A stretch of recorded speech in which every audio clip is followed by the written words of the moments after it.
It is Thursday, June 11th, 2020, and you are tuned into DIRTRACKR Daily. I'm Justin Fiedler. Today's show might be a little shorter than normal.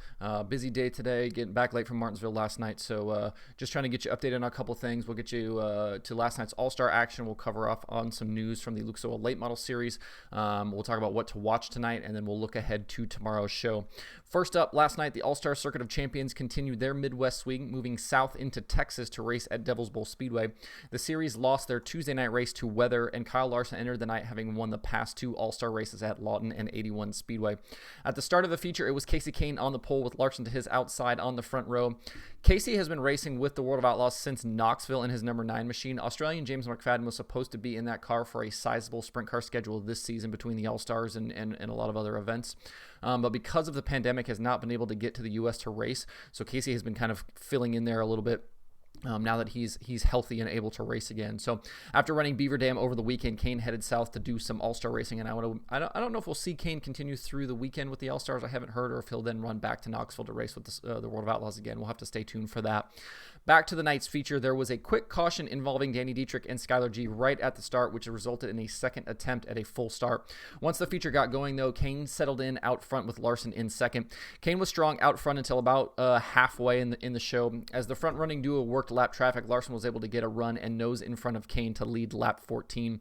Right as the leaders crossed the line, the caution waved for a spinning Tony Stewart in between turns 1 and 2. That solidified Larson's position out front.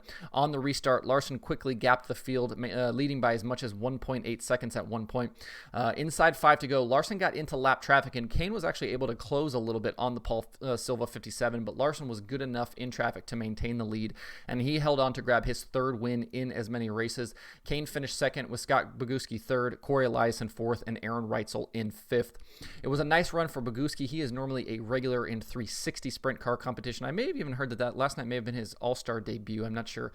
But yeah, so great run there for Boguski. I also wanted to give a shout out to Broca Faust. Good night. He had a scary incident in qualifying.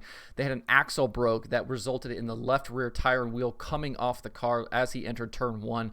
He ended up nearly out of the ballpark. The car just kind of took off. Obviously, no chance for him to control that with no left rear tire on the car. But his team actually did a very nice job. They recovered very quickly, got that car back in shape and out for the heat race. He ended up finishing 5th in the heat race. I think he started 14th, in the feature, and raced his way up to 8th. So great job from Faust and his guys to get that car ready and rolling again and back out there after what was a very scary crash. Aaron Reitzel, after the race, maintains the series points lead. Corey Eliason is second, 42 points back. Danny Dietrich is third, Zeb Weiss fourth, and Brock Faust is fifth. The All-Stars are back tonight at Southern Oklahoma Speedway and will race every night through the weekend. If you can't attend any of the shows, you can watch all of the action live on Flow Racing as part of your subscription. We will certainly be back tomorrow to talk about tonight's action from Southern Oklahoma Raceway and then get you ready for the remainder of the weekend with the All-Stars. The Lucas Oil Late Model Dirt Series announced yesterday they will expand to Georgia-Florida Speedweeks in 2021. Speedweeks will go from January 21st through February 6th and will include Golden Isles Speedway, East Bay Raceway Park, and Alltech Raceway, just as they did in 2020. But they've also added a stop at Bubba Raceway Park as well. Over the 2+ week run, drivers and teams will compete for somewhere around $630,000 in prize money and bonuses. Pretty stout numbers there from the Lucas Oil Late Model Dirt Series. For more information about the announcement, if you want to check out the schedule, you can visit that. You can see that at lucasdirt.com.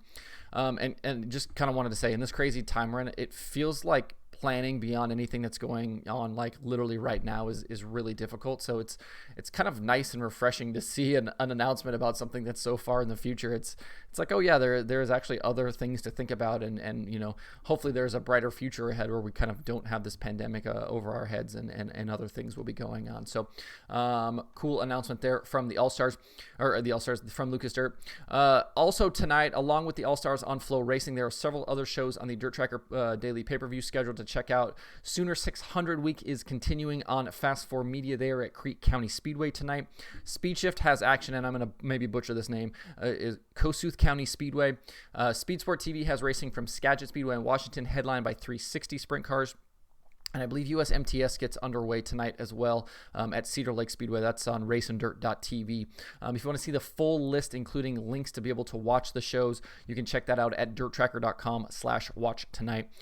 Tomorrow on the show, we'll get you ready for another busy weekend of racing. Lucille Late Model Dirt Series is back with a pair of shows this weekend. They'll be racing around the South.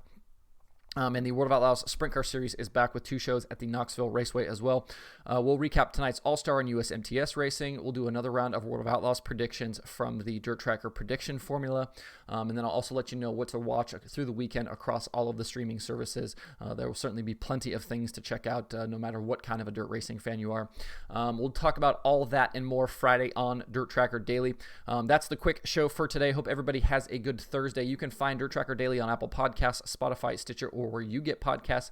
Please subscribe, leave a review. You can also watch the show every day on YouTube and Facebook. You can email the show at info@dirttracker.com, and you can follow along at facebook.com/dirttracker, twitter.com/dirttracker, and the website itself, dirttracker.com.